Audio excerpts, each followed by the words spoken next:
2 Tawarikh pasal 1. Doa Salomo memohon hikmat. Salomo, anak Daud, menjadi kuat dalam kedudukannya sebagai raja. Tuhan Allahnya menyertai dia dan menjadikan kekuasaannya luar biasa besarnya. Salomo memberi perintah kepada seluruh Israel, kepada kepala-kepala pasukan 1.000 dan pasukan 100, kepada para hakim dan kepada semua pemimpin di seluruh Israel, yakni para kepala puak. Lalu pergilah Salomo bersama-sama dengan segenap jemaah itu ke bukit pengorbanan yang di Gibeon, sebab disitulah kemah pertemuan Allah yang dibuat Musa hamba Tuhan itu di padang gurun. Tetapi Daud telah mengangkut tabut Allah dari Kiryat Yearim ke tempat yang disiapkannya bagi tabut itu, sebab ia telah memasang kemah untuk tabut itu di Yerusalem. Namun mesbah tembaga yang dibuat Bezaleel bin Uri bin Hur masih ada di sana di depan kemah suci Tuhan. Maka kesanalah Salomo dan jemaah itu meminta petunjuk Tuhan. Salomo mempersembahkan korban di sana di hadapan Tuhan di atas mesbah tembaga yang di depan kemah pertemuan itu. Ia mempersembahkan 1.000 korban bakaran di atasnya. Pada malam itu juga Allah menampakkan diri kepada Salomo dan berfirman kepadanya, "Mintalah apa yang hendak ku berikan kepadamu." Berkatalah Salomo kepada Allah, "Engkaulah yang telah menunjukkan kasih setiamu yang besar kepada Daud, ayahku, dan telah mengangkat aku menjadi raja menggantikan dia. Maka sekarang, ya Tuhan Allah, tunjukkanlah keteguhan janjimu kepada Daud, ayahku, sebab Engkaulah yang telah mengangkat aku menjadi raja atas suatu bangsa yang banyaknya seperti debu tanah. Berilah sekarang kepadaku hikmat dan pengertian, supaya aku dapat keluar dan masuk sebagai pemimpin bangsa ini, sebab siapakah yang dapat menghakimi umatmu yang besar ini?"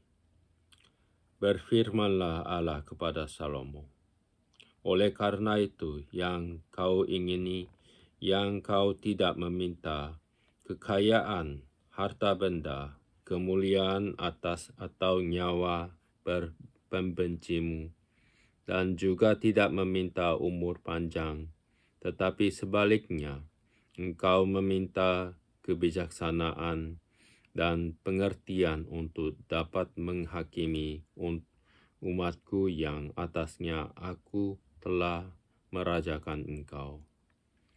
Maka kebijaksanaan dan pengertian itu diberikan kepadamu. Selain itu aku berikan kepadamu kekayaan, harta benda, dan kemuliaan sebagaimana belum pernah ada pada raja-raja sebelum engkau, dan tidak akan ada pada raja-raja sesudah engkau." Lalu pulanglah Salomo dari bukit pengorbanan yang di Gibeon itu, dari depan kemah pertemuan ke Yerusalem, dan ia memerintah atas Israel. Harta kekayaan Salomo. Salomo mengumpulkan juga kereta-kereta dan orang-orang berkuda, sehingga ia mempunyai 1.400 kereta dan 12.000 orang berkuda yang semuanya ditempatkan dalam kota-kota Kreta dan dekat raja di Yerusalem. Raja membuat banyaknya emas dan perak di Yerusalem, sama seperti batu, dan banyaknya pohon kayu aras, sama seperti pohon ara, pohon ara yang tumbuh di daerah bukit. Kuda untuk Salomo didatangkan dari Misraim dan dari Kewe. Saudagar raja membelinya dari Kewe dengan harga pasar. Sebuah kereta yang didatangkan dari Misraim berharga sampai 600 sikal perak, dan seekor kuda sampai 150 sikal. Dan begitu juga melalui mereka dikeluarkan semuanya itu kepada semua raja orang Het dan kepada raja-raja Aram. Pasal 2. Persiapan-persiapan untuk mendirikan bait suci. Salomo memerintahkan untuk mendirikan suatu rumah bagi nama Tuhan dan suatu istana kerajaan bagi dirinya sendiri. Dan Salomo mengerahkan 70.000 kuli, 80.000 tukang pahat di pegunungan, dan 3.600 mandur untuk mengawasi mereka itu.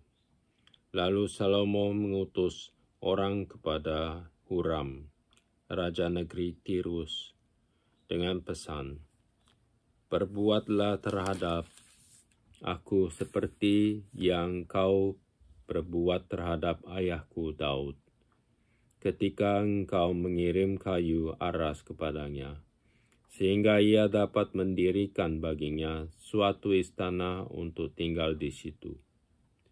Ketahuilah, aku hendak mendirikan sebuah rumah bagi nama Tuhan Allahku, untuk menguduskannya bagi Dia, supaya di hadapannya dibakar ukupan dari wangi-wangian, tetap diatur roti sajian, dan dipersembahkan korban bakaran pada waktu pagi dan pada waktu petang, pada hari-hari Sabat dan bulan-bulan baru, dan pada perayaan-perayaan yang ditetapkan Tuhan Allah kami.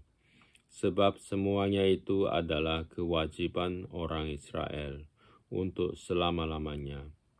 Dan rumah yang hendak kudirikan itu harus besar, sebab Allah kami lebih besar dari segala Allah. Tetapi siapa yang mampu mendirikan suatu rumah bagi Dia, sedangkan langit, bahkan langit yang Dia mengatasi segala langit pun, tidak dapat memuat Dia.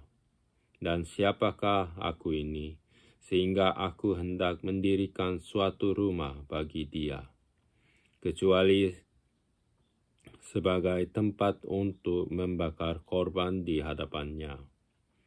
Maka sekarang kirimlah kepadaku seorang yang ahli mengerjakan emas, perak, tembaga, besi, kain ungu muda, kain kirmisi, kain ungu tua, dan yang juga pandai membuat ukiran untuk membantu para ahli yang ada padaku di Yehuda dan di Yerusalem, yang telah ditunjuk ayahku Daud. Kirim juga padaku kayu aras, sanobar, dan cendana dari gunung Libanon, sebab aku tahu bahwa hamba-hambamu pandai menebang pohon dari Libanon.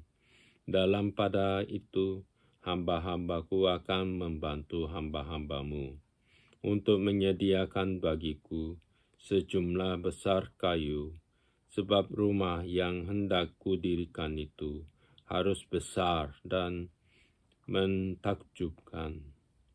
Dan untuk tukang-tukang yang menebang pohon, kuberikan gandum 20.000 kor, jelai 20.000 kor, anggur 20.000 bat, dan minyak 20.000 bat, sebagai bahan makanan bagi hamba-hambamu itu. Dan Huram, Raja Negeri Tirus, mengirim surat balasan kepada Salomo yang berbunyi, "Karena Tuhan mengasihi umat-Nya, Ia telah mengangkat engkau menjadi raja atas mereka."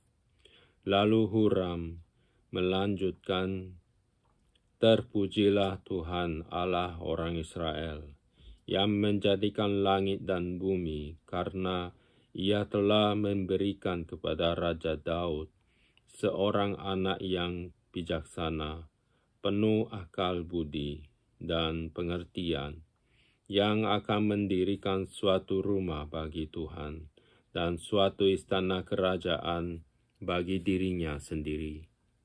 Maka sekarang aku mengirim seorang ahli yang penuh pengertian, yakni Huram Abi, anak seorang perempuan dari Bani Dan, sedang ayahnya orang Tirus.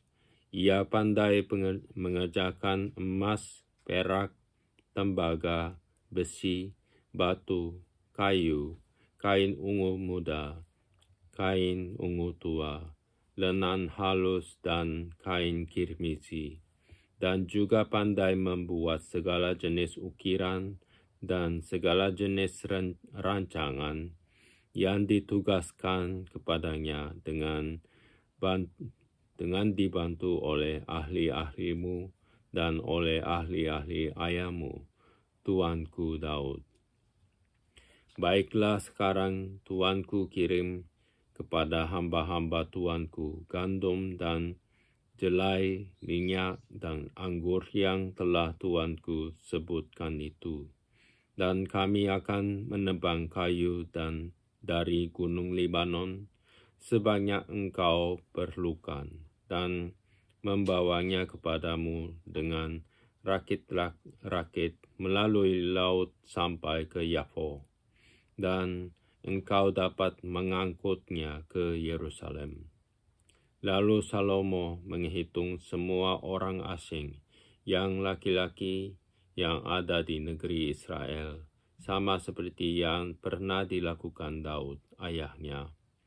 Maka terdapatlah 153.600 orang, dan dari antara mereka 70.000 orang dijadikannya kuli, 80.000 orang tukang pahat di pegunungan, dan 3.600 orang mandur yang harus menyuruh orang-orang itu bekerja.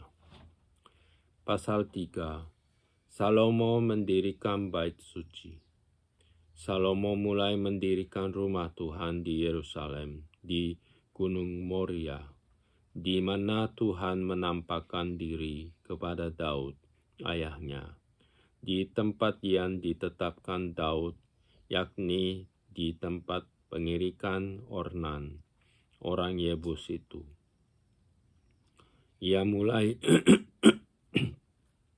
Ia mulai mendirikan rumah itu dalam bulan yang kedua, pada tahun keempat pemerintahannya. Inilah ukuran dasar yang dipakai Salomo untuk mendirikan rumah Allah. Panjangnya 60 hasta, menurut ukuran hasta yang lama, dan lebarnya 20 hasta. Balai di sebelah depan ruang besar rumah itu, panjangnya 20 hasta, menurut lebar rumah itu, dan tingginya 120 hasta. Balai itu dilapisinya dari dalam dengan emas murni. Ruang besar dipapaninya dengan kayu sanobar. Kayu itu disaputnya dengan emas tua, kemudian dipasangnya pohon korma dan untayan rantai di atasnya. Ruang itu dilapisinya juga dengan batu permata yang mahal-mahal sebagai perhiasan, sedang emasnya emas parwaim. Demikianlah ruang itu, balok-baloknya, ambang-ambangnya, dinding-dindingnya, dan pintu-pintunya disaputnya dengan emas, dan pada dinding-dindingnya diukirkannya kerub. Kemudian ia membuat ruang maha kudus, panjangnya 20 hasta menurut lebar rumah itu, dan lebarnya 20 hasta juga. Lalu menyaputnya dengan emas tua seberat 600 talenta. Berat paku-paku 50 shekal emas. Juga kamar-kamar atas disaputnya dengan emas. Ia membuat 2 kerub berupa pahatan di ruang maha kudus dan melapisinya dengan emas. Sayap kerub-kerub itu seluruhnya 20 hasta panjangnya. Sayap yang sebelah kerub yang 15 hasta panjangnya dan menyentuh dinding ruang. Sedang sayapnya yang sebelah lagi juga 5 hasta panjangnya dan menyentuh sayap kerub yang lain. Begitu pula sayap kerub yang lain itu 5 hasta panjangnya dan menyentuh dinding ruang.